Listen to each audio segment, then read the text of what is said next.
নমস্কাৰ পুনৰ সকলোকে স্বাগতম জনাইছোঁ এটা বুৰঞ্জীমূলক ভিডিঅ'লৈ। স্বৰ্গদেউ চুডাংফা বা বামুণী কোঁৱৰৰ নাম আমি সকলোৱে শুনিছোঁ, কিন্তু চুডাংফাইনো কিয় আৰু কেনেকৈ এই বামুণী কোঁৱৰৰ নামটো পালে সেই সম্পৰ্কে এই ভিডিঅ'টোত অকণমান ক'বলৈ চেষ্টা কৰিছোঁ।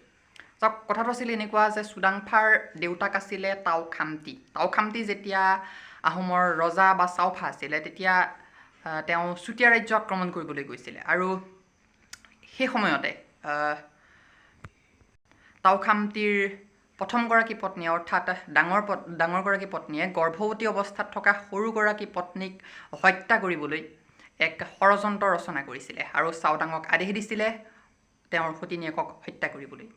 কিন্তু চাওদাঙে তেওঁক হত্যা নকৰি এখন কলৰ ভূৰত বান্ধি পেলাই উটুৱাই দিছিলে, আৰু সেই কলৰ ভূৰখন গৈ এসময়ত হাবুঙৰ এটা ব্ৰাহ্মণ পৰিয়ালৰ এগৰাকী মহিলাৰ দৃষ্টিগোচৰ হ'ল, আৰু তেওঁ সৰুগৰাকী কুঁৱৰীক নিজৰ ঘৰলৈ নি প্ৰতিপালন কৰিলে, আৰু তাতেই চুডাংফা নামৰ ল'ৰাজনৰ জন্ম হ'ল। অৰ্থাৎ এই বামুণ পৰিয়ালটোত জন্ম হোৱাৰ কাৰণেই আৰু বামুণ পৰিয়ালটোৰ মাজত ডাঙৰ দীঘল হোৱাৰ কাৰণেই চুডাংফাই নাম পালে বামুণী কোঁৱৰ। এই বামুণী কোঁৱৰে প্ৰথমবাৰৰ কাৰণে শিঙৰি ঘৰত উঠি আহোমৰ ৰজা হৈছিলে, আৰু তেওঁ স্বৰ্গত ৰাজধানী স্থাপন কৰিছিলে বামুণী কোঁৱৰে। তো এইটো আছিলে ভিডিঅ'টো। ধন্যবাদ।